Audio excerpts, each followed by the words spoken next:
Yo, Mike Tyson's greatest attribute was not his power. Mike Tyson's greatest attribute was his speed.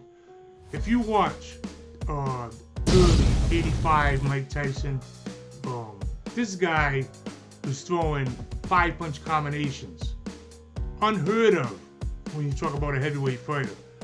5-punch combination. He used to throw that. He had that famous right hook to the liver, and followed by that quick right uppercut. That was just like one of his signature punches, signature combos. But I've seen him throw 4 and 5-punch combinations. His speed is what was destroying guys. Look, he had the power. Everyone knows he had power, but his greatest attribute was his speed and his boxing IQ. But he was a smart player. Look, he was groomed by Cus D'Amato, who everyone knows this guy was a special trainer. I mean, he had a lot of boxing knowledge. And one great thing about Cus D'Amato is that he trained fighters not only physically, he trained them mentally. And that's what's wrong with the fight game, in my opinion. The humble opinion of your boy Ghetto Greg from Punchingbagskunk YouTube channel.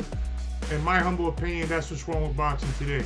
You got too many trainers that think teaching someone how to jab, throw a jab, it makes them a trainer. Boxing training fighters is pretty much a full-time job.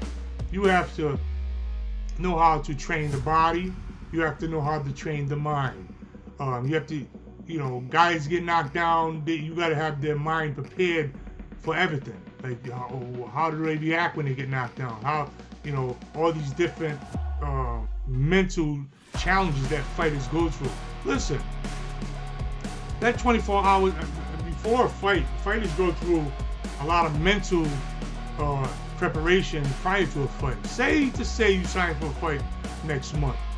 That's 30 days for you to ponder this fight. That's a mental.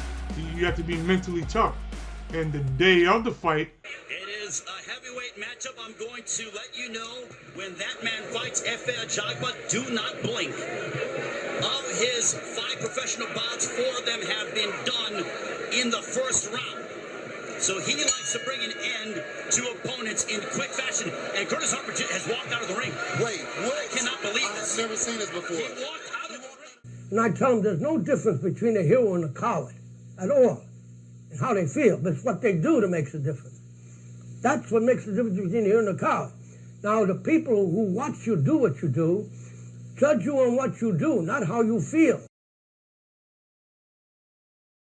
you got to worry about getting the family tickets. You got to worry about, it's just a lot of different things that go into it. So boxing is not only physical. Mike Tyson had the benefit of having a guy like Cus D'Amato teach him what a warrior really is. That's why Mike Tyson always talks back, not so much now, but back in the day, he used to talk about all the old-time fighters, the old-school fighters, like Jack Dempsey and Tony Zale, Rocky Graziano, Joe Louis, Dick Tiger, Rocky Marciano, all these older fighters back in the day. Jack Johnson, how did I forget Jack Johnson? Jack Johnson, all these great fighters from back in the day. These were guys was just dynamite warriors. You know what I mean? And the warrior spirit. With that said, Mike Tyson coming to the championship against Trevor Berbick, he at that point in time he was a weapon, man. He was a weapon. I mean, he was a fine-tuned weapon, man. Nobody beats him. Like that Tyson, I'd give him a shot against any heavyweight champion in the history of boxing.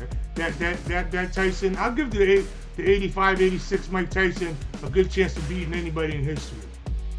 I know a lot of people say that Mike Tyson, some people say his resume is overinflated, say that he's overrated and all that stuff. Yeah, that's fine. It's usually coming from jackass nerds that really don't know nothing about boxing normally. But yeah, like I said, 1986 Mike Tyson, I'd give him a shot of beating anybody, any heavyweight champion prior to him, and that includes Muhammad Ali. I'd give him not a big shot, because the reason why I think Muhammad Ali would have beat Mike Tyson is because he would have been able to withstand the bombs and the pressure. And Ali normally guys coming to him, he picked these guys off. Just look at the Ali versus Frazier fight. So I think that Mike Tyson doesn't hit any harder than George Foreman or any Shavers. These big bang, Joe Frazier. I don't think he hits any harder than these guys. And Ali took their bombs. So I don't think that it would have been, he would have never stopped Ali. So now we got to think, would he outbox Ali? And I say he wouldn't have been able to do that. Ali by unanimous decision.